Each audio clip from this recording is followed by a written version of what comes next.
Hello, welcome to Ides Reading Room. I've got two very funny books for you this month. The first, for younger readers, is called Short John Silver, and this is by Chris Innes and Dave Woods. This is an Orchard book. And the second, perhaps for slightly older readers, is Penny Dreadful is a Record Breaker by Joanna Nadine, and this is an Usborne book. Now, have you ever thought what happened to Long John Silver before he became long? Well, he started out life as Short John Silver, and here he is in this super book, Short John Silver by Chris Innes and Dave Woods. I'm going to read a little bit from the beginning of the story, where Short John Silver is introduced.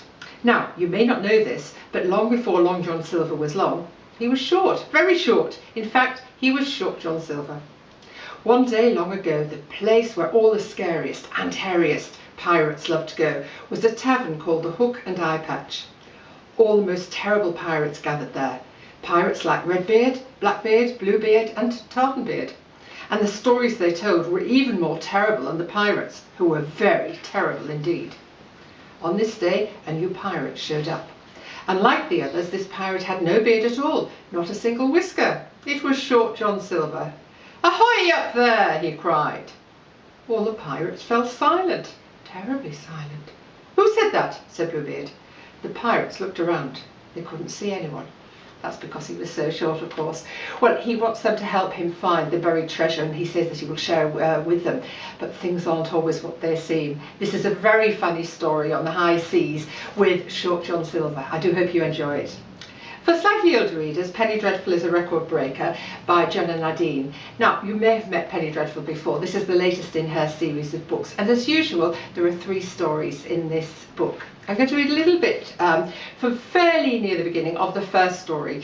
Penny and her best friend Cosmo are thinking what they can take for show and tell at school. And this is when Penny has her brilliant idea. Cosmo thinks he would like to be a vampire hunter when he grows up, and Penny's just decided that maybe she would like that too. And she is speaking here when she says, this is when I have my brilliant idea, which is to hunt down a vampire, and then we can take it into school for show and tell, and it will be the best show and tell ever. Even better than the time Bridget Grimes brought in the piece of moon in a glass box. And then Miss Patterson will not think I am a clown at all.